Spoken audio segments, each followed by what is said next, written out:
Hey!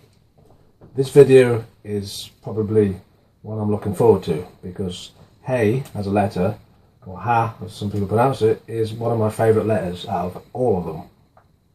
I'll be getting into vav or wow also, but hey is I like the letter hey a lot. We still use it in our culture. Hey, as in look, right? It's one of those things that don't seem to have changed. Even the hand motions are there. I'm going to start off showing you the letter forms, how I believe they evolved, because this, again, as I always say, there are different interpretations on the evolution or devolution of the letter forms, what order they came in, etc. You're going to get that all the time, but I'm showing you my take. Then I'm going to go into some grammatics, then the pictographic, then compare them, and talk about a few things. I've already gone over hey in a previous video, but I'm going to do it again and add a couple of things. Okay.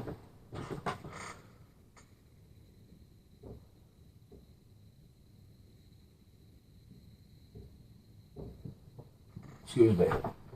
Okay, originally it was kind of like this, picture of a bloke doing that, either with his feet splayed or like this. That could be interpreted as a bloke dancing, like doing a dance to Elohim, like a spirit dance if you like. Or it could be quite simply a bloke on his knees if you turn it sideways. Okay? There's controversy about whether this letter had this form. Some people don't believe so, believe that the first form was paleo. I believe it was this form. I've got many reasons to believe that, but as I always say, you'll have to look into it yourself, come to your conclusions. Then later on, you've got this.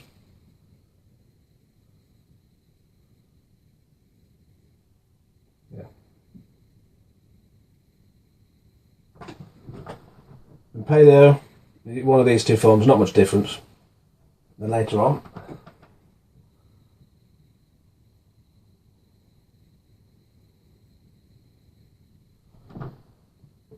again, this is sort of Dead Sea Scrolls type era.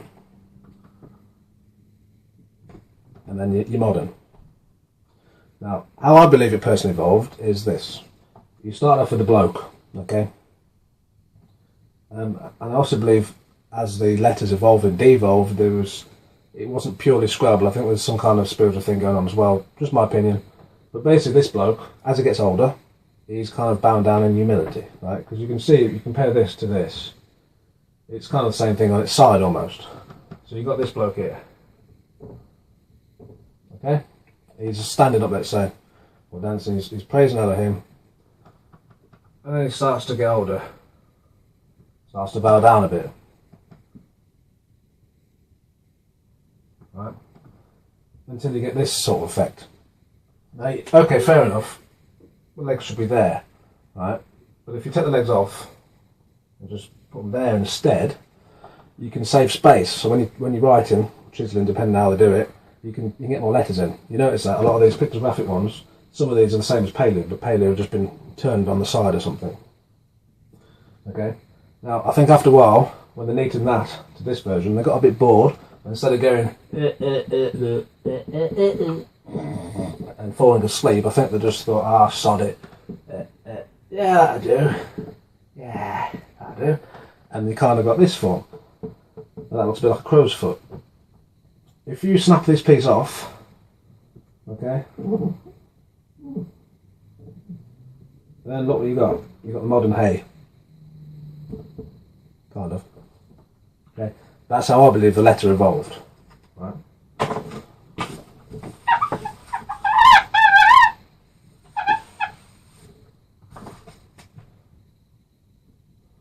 Just my take on it.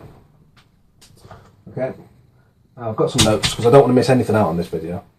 Grammatically, right, when this letter, in whatever form, is prefixed to a word, and remember Hebrew is read right to left. I'll just do it with the modern because you see that in most books. You'll have the hey, and you have the rest of the text there. Okay, when it's prefixed, it's usually translated as the definite article in the sense of behold. Okay, that's one meaning. Another meaning is sometimes they put that there as a prefix to initiate a question. So in English you'd have, let's say, a load of text and you put a question mark. In Hebrew sometimes, not always, but sometimes it's a bit like they go question blah blah blah, and you've got the same effect there. You've got a picture of a bloke like, I don't know, question. You've got this hand motion on the go. if you take the hey off, oh yeah, there's another grammatical meaning that I don't understand the terminology, I don't understand exactly how it's used, but it's kind of, I can't really teach anything on it, it's kind of like a pleading. It brings out a different nuance of the sentence. So again, you've got this kind of hand motion doing this again, but I don't know how to expound upon it, so you have to look elsewhere for that. You put the hey on the end of the word, it sometimes, but not always, it sometimes means her, as in something she, like she did, or did she, but not as a question, you know, the grammar's different. Did she? She did this. Okay, so hey at the end of the word is sometimes, but not always, feminine. Okay. Now also, when you get hey at the end of the word, you might notice when you're doing your Hebrew studies, you might get a word, like for instance this one,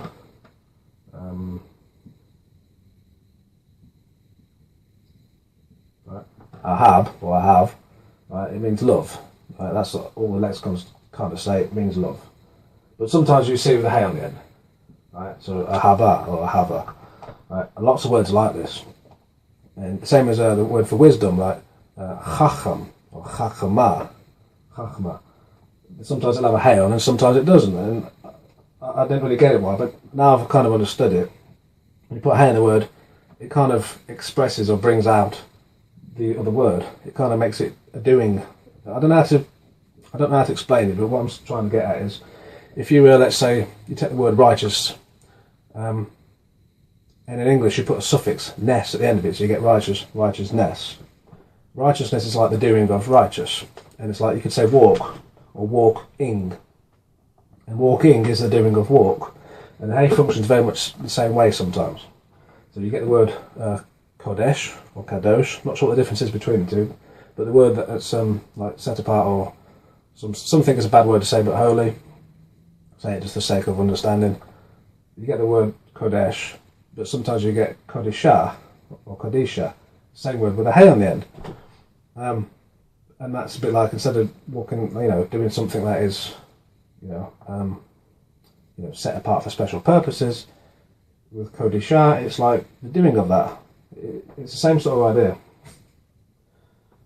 So that's kind of the grammatical meanings.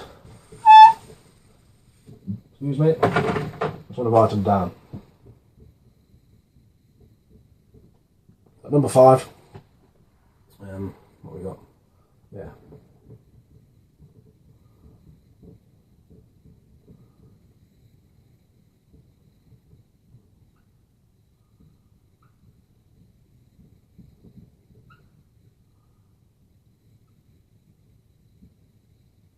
Okay, so I put the, question, her, ness, ing, other type English suffixes as comparison, and then line, question mark, because there's that other meaning that I don't know how to explain. Okay. Again, my understanding of Hebrew is not perfect. I'm not an expert. I'm just sharing it with you, what I've learned, what I've concluded, and I hope it helps.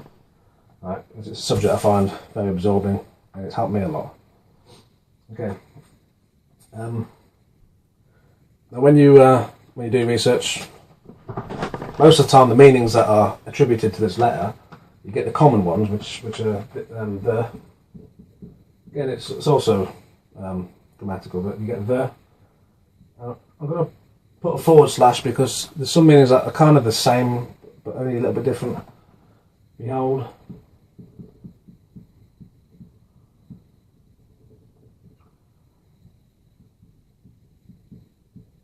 Okay, those three you're going to see all the time: the, behold, and reveal.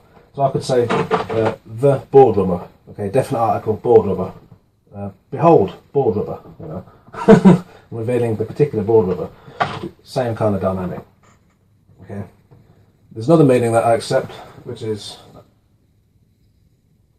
I'm going to block them. Express.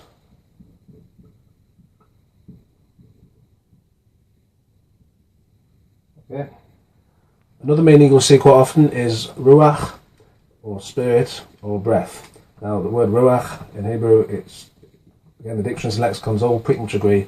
It can mean both simultaneously spirit, like your life force, and also breath and wind. Okay.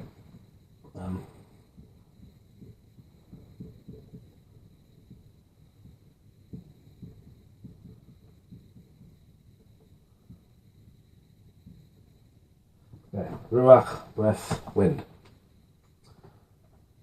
Bracket that off as well. There's some other meanings that I personally believe that you don't see very often.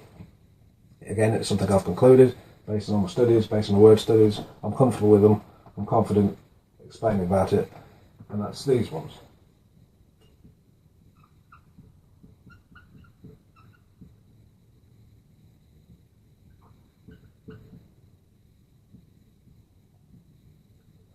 Okay, worship, praise, and there's another meaning that I was unsure about, but after further research I'm comfortable with it as well, which is submission.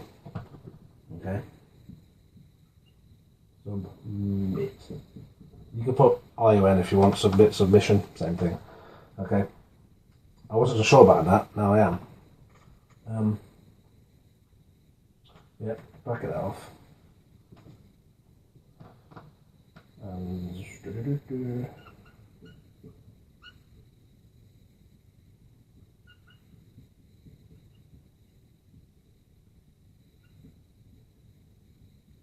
Okay, man, mankind, and woman. You hardly ever see that.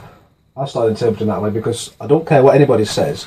You can be a 4-year-old and you say, "What's that?" And you go, "It's a man." There you go, man. It's easy. I don't say you can look at that and say, "Oh, it can't mean man, it just means behold." Oh yeah, it does mean behold, but it means man. How can that not be man? How can it not mean man? I don't get it. It means man. You plug man or mankind into some of the word studies, and the things you see are just like, whoa. I'm convinced that the original pictograph probably was a hay. If it wasn't, I'll be incredibly surprised because all the evidence is pointing to it. Okay? And I'm going to go over more reasons why I believe the hay was a bloke. Bear with me 1 second.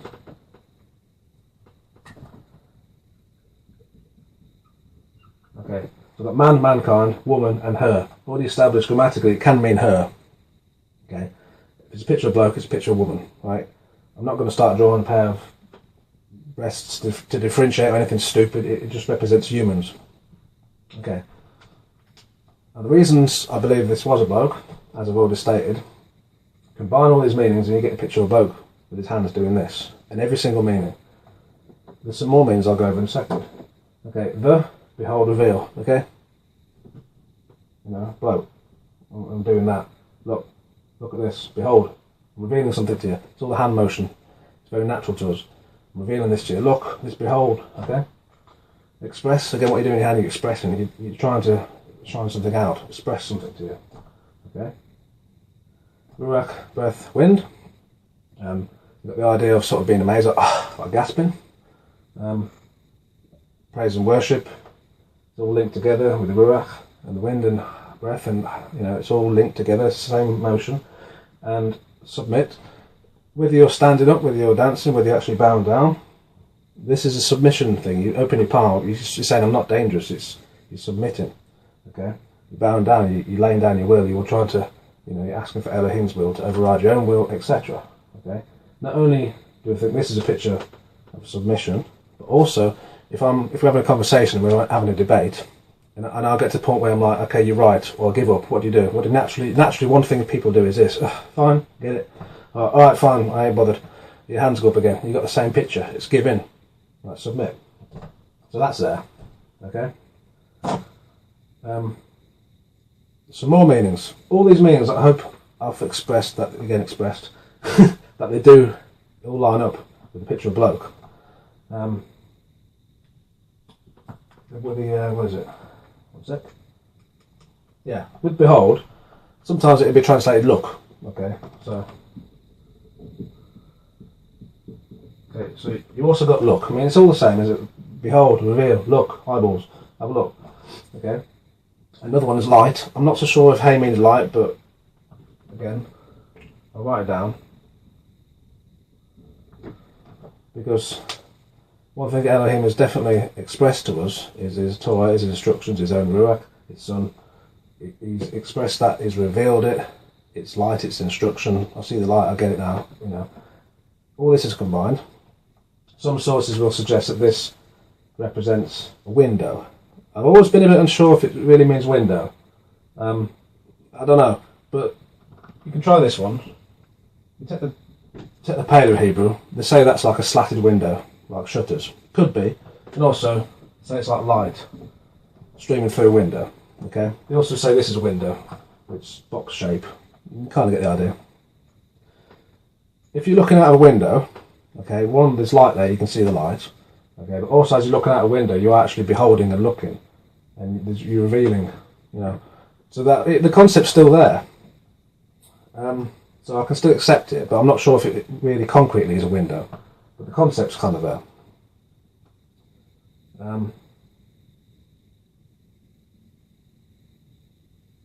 Yeah, I think I've covered that quite well. If you check out my Yahuwah version 3 remake and my Haba video and my Se video, I think I do believe I've done a good job in showing how the hay can mean a bloke. I'm convinced. If I'm wrong, then fine, but I really am convinced it was a man to begin with. Okay, that's hay.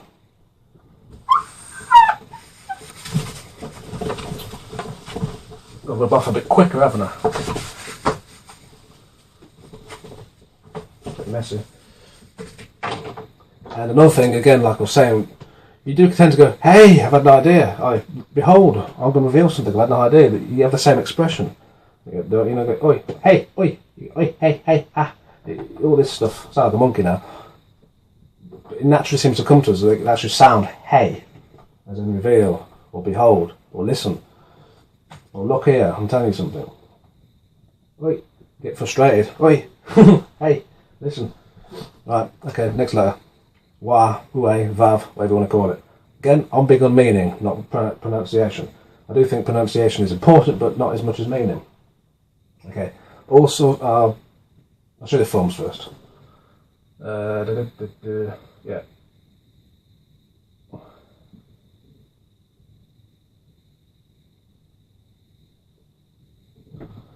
Pictographically and in Paleo, it was basically one of those.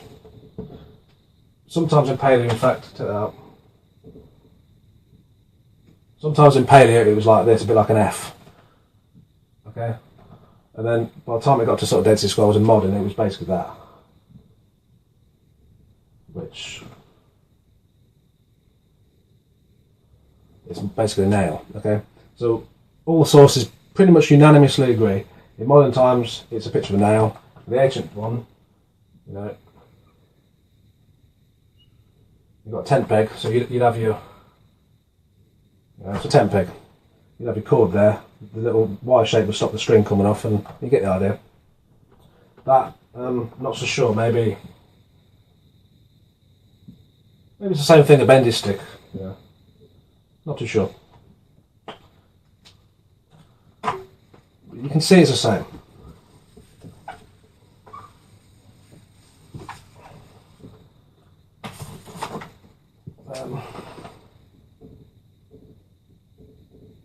Okay. Now, grammatically, it's number 6.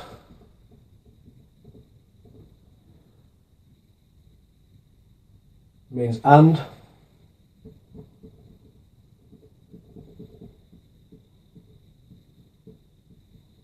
Him, his, they.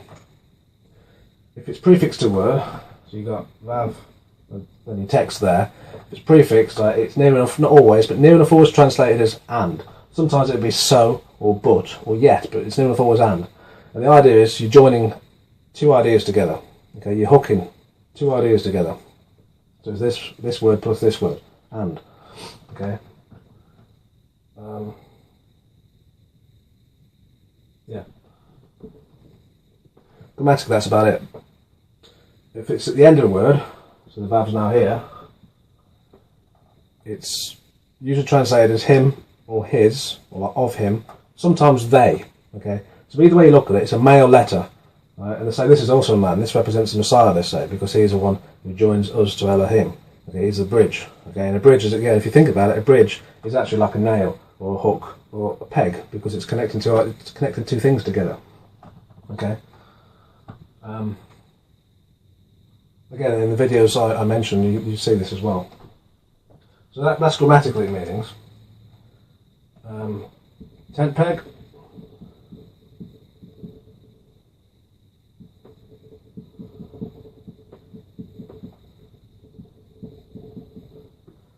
10 peg hook nail. Put it in the same category because it's kind of the same. More like a nuance on this, you know. Join add.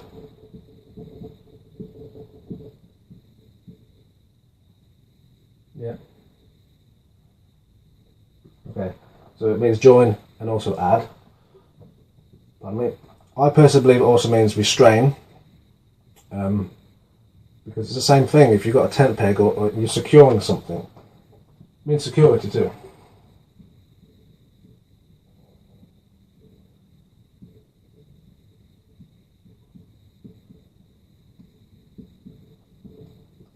But restrain is often seen in a negative light. It's like you're holding me back. It's kind of the same thing, you know. You're being pulled down. You're being fixed. You can't move. Yeah. So again, secure, restrain, fixed. Not all the same meanings, but very similar. Okay. What else have we got? Okay. Oops, 1 minute.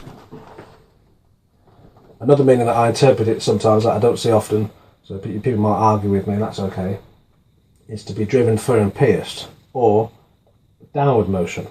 Because however way you look at it, you get a tent peg or a nail, and you're piercing something.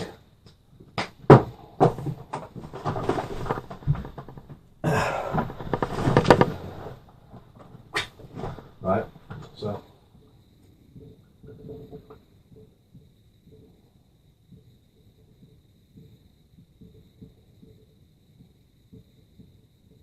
Yeah, so you're piercing something, you're driving something through something, piercing through. And again, I also believe downward motion because most things are driven downwards. Yeah. And again, picture of a man in a different sort of way, represents man.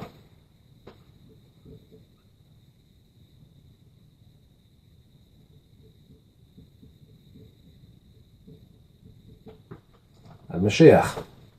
A lot of the old texts mention how wow or vav is like the Mashiach, and it fits very well in lots of places. And as I've said before, I'm convinced every letter represents Elohim in some way. But these are kind of your wow or your vav, if you like. And like as usual, if you plug these meanings in, you'll see things. Okay. Sometimes with this letter as well, you'll see it thrown in the middle of a word or removed from a word, and it doesn't always change the meaning too much. It just changes the nuance. I don't understand how that works properly, but it's a grammatical thing I need to learn.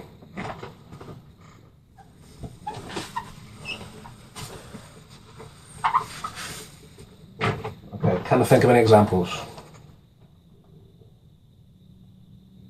Okay, quick recap from the previous video. So that's a gimel. Okay, the original was like that. And then Paleo, who went to this, which it did. The original was sometimes seen like that also. I hope you can see it's all the same form really. It's based on a tick in whatever angle. Okay. The reason I want to bring gimel back up, apart from that, is because I don't think I showed you a word example, and I thought of one the other day. Because I'm not convinced gimel can mean camel. It could be, maybe. But if you get the gimel, anyone, the Paleo version, and put a resh on the end of it, okay, it spells the word ger, which is translated normally as stranger or foreigner. But pictographically, you can look at that as camel man, which it kind of makes sense. If you're in nomadic culture in the desert, you're like, who's that? Camel bloke on a camel, stranger, don't know him. Sort of works. Okay, so there's that thought. Well, I think there's examples of how camel sort of does work sometimes. The other thing is, with resh, this is the example I was thinking of. Yeah.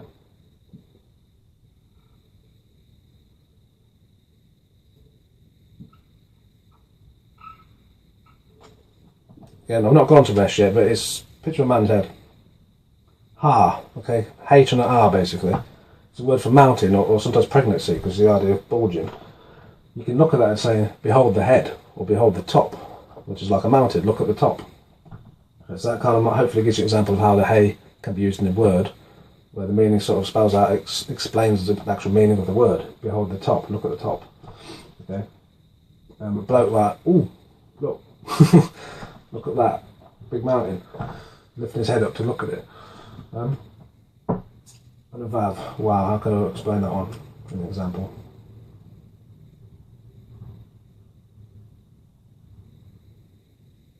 Can't think of one. Can't think of one.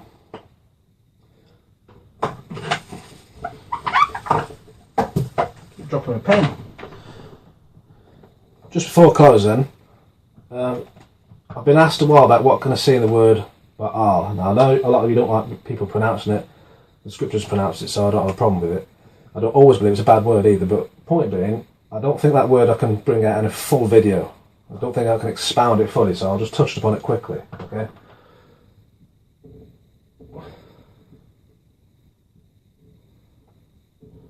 Modern, that one.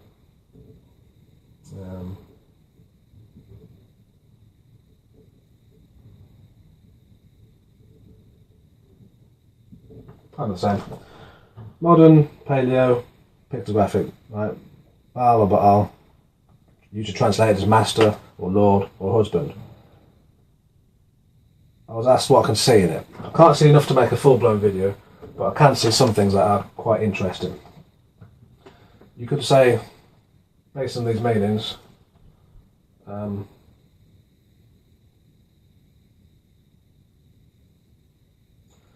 you have a Beyt, which is a building or an establishment. Okay, so you could say an establishment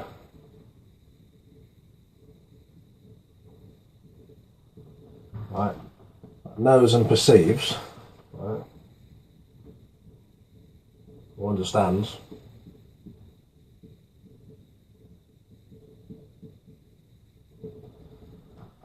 how to lead or rule. Right?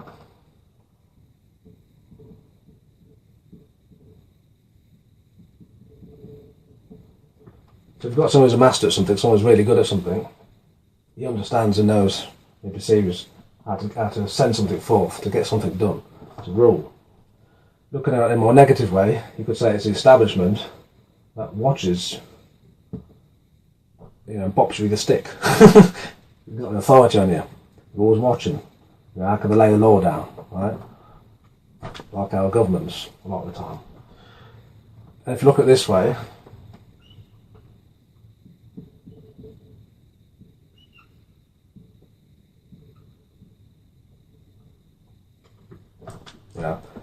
Illuminati pyramid, isn't it? You've got a building or establishment. Look at the back of your dollar bill.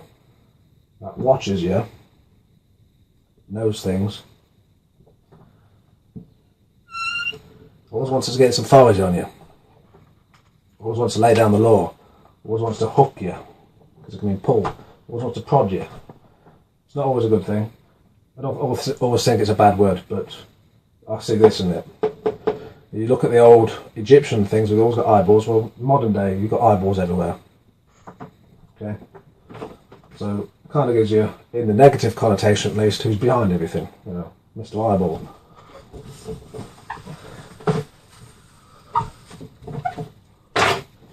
Right, that's it then. That's possibly quite a long video. Hope you enjoyed it. Please give me some comments. I'd like to know what you think about it. And, yeah, I've enjoyed doing this video because, hey, one of my favourite letters. I have this thing with that letter. I really like it. I don't even know why. It's just a deep thing. Yeah, cool. Wait.